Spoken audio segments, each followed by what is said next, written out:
ঘুম থেকে উঠেই ছেলের কি বায়না, মামাম 3 দিন ধরে বলে যাচ্ছ তুমি আমাকে চিকেন লেগ পিস ফ্রাই খাওয়াবে, চিকেন লেগ পিস ফ্রাই খাওয়াবে, কবে থেকে তো ফ্রিজের মধ্যে চিকেন লেগ পিসগুলো তুলেই রেখে দিয়েছো, কবে তুমি রান্না করবে? ছেলের বায়না কি আর ফেলতে পারি? তাই আজকেই বানিয়ে নিলাম চিকেন লেগ পিস ফ্রাই।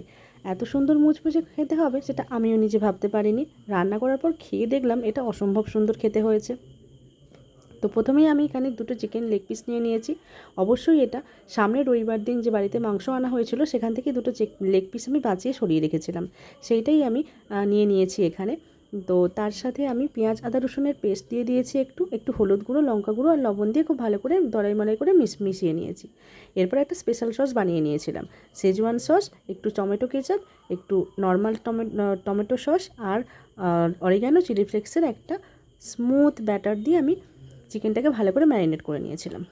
বাড়িতে কিন্তু বেড ক্রাম্বস ছিল না, বেড ক্রাম্বসের আমার দরকারও পড়ে না, কারণ এইভাবে যদি আমি করে নিই তো এটা এতটাই সুন্দর টেস্টি কুড়মুড়ে হয় যে যে মানে বেড ক্রাম্বস না দিলেও খুব সুন্দর রেসিপিটা হয়ে যায়।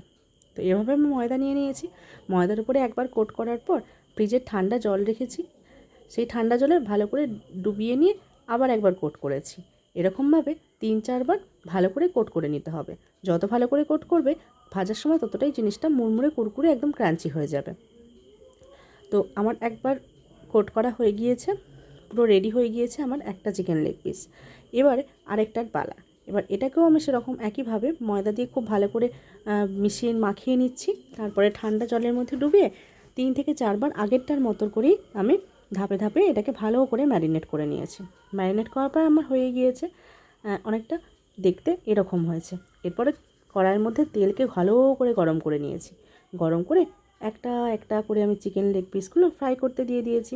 ও হ্যাঁ, এখানে কিন্তু একটা কথা বলে রাখি, একেবারেই কিন্তু তেল যখনই গরম হয়ে যাবে তখনই গ্যাসের ফ্লেমটা একেবারে লো হয়ে যাবে।